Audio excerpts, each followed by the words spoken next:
dans la web télé, on reçoit un artiste qui a lancé officiellement son 20e album en carrière, Zachary Richard. Bonjour. Bonjour. Bienvenue à Québec. Merci beaucoup.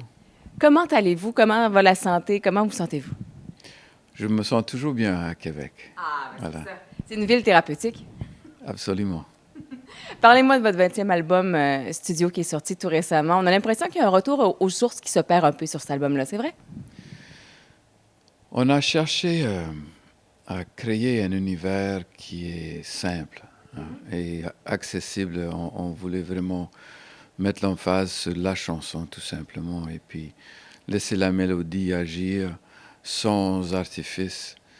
Et donc, je me suis trouvé dans un univers assez roots, ou presque acoustique, et où, à cause des chansons, l'influence louisianaise a eu une importance peut-être plus évidente qu'elle avait dans les albums précédents.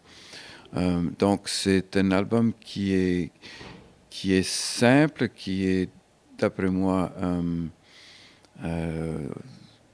très envoûtant en même temps, mais qui est, je pense, sincère et vrai.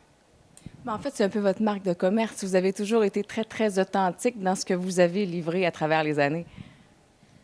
Merci. Non, mais c'est vrai, j'ai l'impression, en écoutant l'album, j'ai l'impression d'avoir passé une soirée avec un ami à discuter de choses sérieuses quand même, mais en ayant du plaisir. Des choses sérieuses, mais en même temps, c'est la magie de la musique qui m'inspire. Il y a des sujets qu'on pourrait traiter de sérieux. Il y a des questions environnementales, des questions sentimentales, des questions émotionnelles. Mais ce qui est important pour moi, c'est de pouvoir partager cette émotion qui inspire la chanson. Et que cette émotion puisse toucher et transporter les gens de la même façon que moi je l'étais.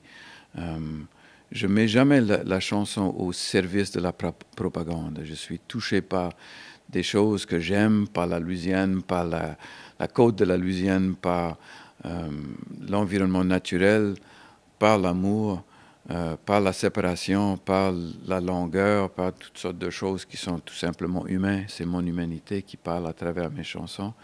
Mais ce que j'essaie de faire comme auteur-compositeur et comme chanteur, c'est de trouver une façon élégante, mais en même temps très simple, de véhiculer ces choses que je sens, qui sont senties par tout le monde finalement. Et ça se transpose bien. J'imagine que le but de tout ça aussi, c'est de pouvoir le transposer facilement sur scène, d'où le plaisir de lancer un album.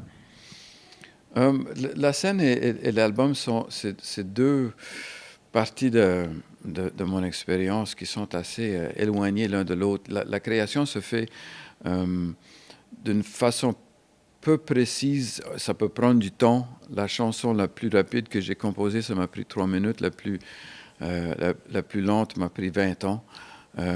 Donc, c'est pas figé dans le temps. Tandis que le spectacle, ça commence à telle heure, puis ça finit à telle heure. Et on est dans l'immédiat. Tandis qu'avec la création, on peut s'éloigner de l'immédiat un petit peu. Mais ce qui est certain, c'est que je cherche la magie dans les deux. La création, on est à l'affût d'une inspiration, on attend comme un chasseur avec son harpon. Dans le cas qu'une inspiration va paraître.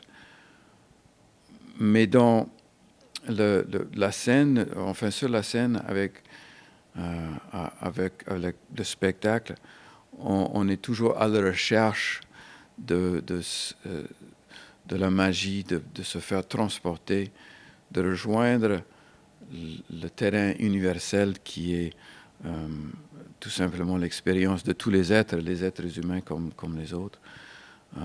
Et la musique a la possibilité pour nous tous de nous transporter.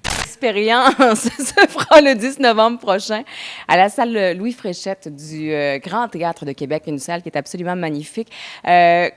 Comment vous allez présenter cet album-là? Vous débarquez avec vos musiciens, ça devient une espèce de grande fête? Toujours. Il n'y a pas vraiment d'artifice là-dedans. On vient, on joue les chansons, on s'amuse et puis on espère que les gens vont s'amuser autant. Quand j'ai commencé à faire ce métier, il y avait un vieux violonneux en Louisiane qui m'a dit on joue la musique un peu pour la tête, pour faire rêver, pour le cœur, pour faire sentir et encore plus pour les pattes, pour faire danser. Alors j'ai essayé toujours de rester fidèle à cette formule-là. Et puis, en venant me voir le 10 novembre, je pense que vous allez pouvoir en goûter un peu aussi. La petite patte va danser probablement. Et quand vous passez dans notre belle ville de Québec, à quel endroit on risque de vous croiser? Quels sont vos endroits préférés ici? Sur les plaines de Bram, hein, dans le bois. Surtout en toute saison, c'est quand même assez incroyable de trouver au milieu d'une très, très belle ville, n'empêche, un parc où on peut se promener dans la nature et puis il y a une piste qui longe la falaise et puis vous allez me trouver caché derrière un arbre ou sur la piste, je ne sais pas, mais en tout cas. Peut-être pas au cours des 24 prochaines heures avec Sandy, par contre. Ben, il faut juste se préparer pour un coup de vent, il faut se cramponner si nécessaire. On écoutera Laisse le vent souffler en loupe. C'est ça. Ben, merci beaucoup, Zachary Richard, et on se voit le 10 novembre prochain. Merci beaucoup.